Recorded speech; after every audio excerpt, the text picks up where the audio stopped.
Aujourd'hui, je vous emmène découvrir avec moi le Jeep Wrangler 392 édition Moab. Aujourd'hui, c'est pas un essai routier classique. Je vous donne un peu mes impressions. Je vous donne un peu tout ce qui me vient en tête quand je suis dans ces véhicules-là. C'est pas la première fois que j'essaie ces véhicules-là. Ça fait plusieurs fois. Le 392, deuxième fois. La dernière fois j'en ai eu un, c'était en plein hiver. Fait que là, on est un petit peu plus en été. Ça se conduit un petit peu mieux. Fait que on y va bien raw, puis je vous donne un peu toutes mes impressions, tous les petits détails que je remarque, tout ça. Je vais vous faire aussi un épisode sur la chaîne Torque Media plus détaillé, avec les prix, toutes les stats, ces choses-là. On va analyser tout ça, essai routier style, mais là, aujourd'hui, je parle vraiment du véhicule en général. On va aller sur la route plus tard avec, on va écouter le son, puis en gros, c'est un petit peu comme si je vous montrais le véhicule, vous étiez dans ma cour avec moi, vous êtes un de mes chummés, puis on regarde ça ensemble. Bon, le véhicule a laissé cette semaine plus de 110 000 sans inclure les taxes de luxe. C'est sûr et certain que c'est extrêmement cher pour un Jeep.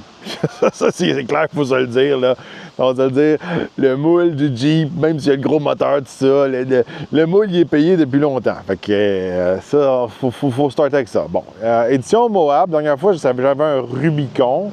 Le Moab, lui, est vraiment... il vient avec tous des équipements un peu comme le winch, les roues, l'espèce de toit ouvrant sur le top, le système de son, etc. Sans rentrer dans tous les détails.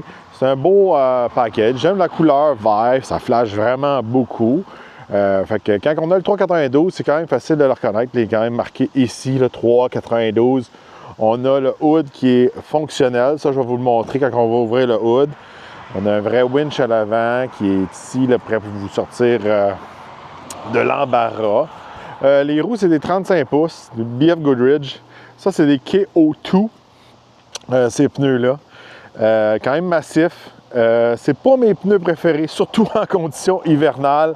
Quand je l'ai eu en conditions hivernales, là, la dernière fois, je trouvais qu'il était très wild. Ces pneus-là ne valaient rien dans la neige, surtout dans ce setup-là, avec ce camion-là. La dernière fois que je l'ai conduit, je trouvais qu'il était super dangereux. Là, en plein été, ça passe. Puis je trouve que le véhicule est beaucoup moins dangereux. Mais pour l'hiver, je dirais que ce véhicule-là a besoin de meilleurs pneus que de ça, ou même peut-être des vrais pneus. Fait qu'on le voit, il y a quand même des belles ailes. Il y a des petits bouts rajoutés ici, là, qu'on vient nous donner un petit peu plus de protection.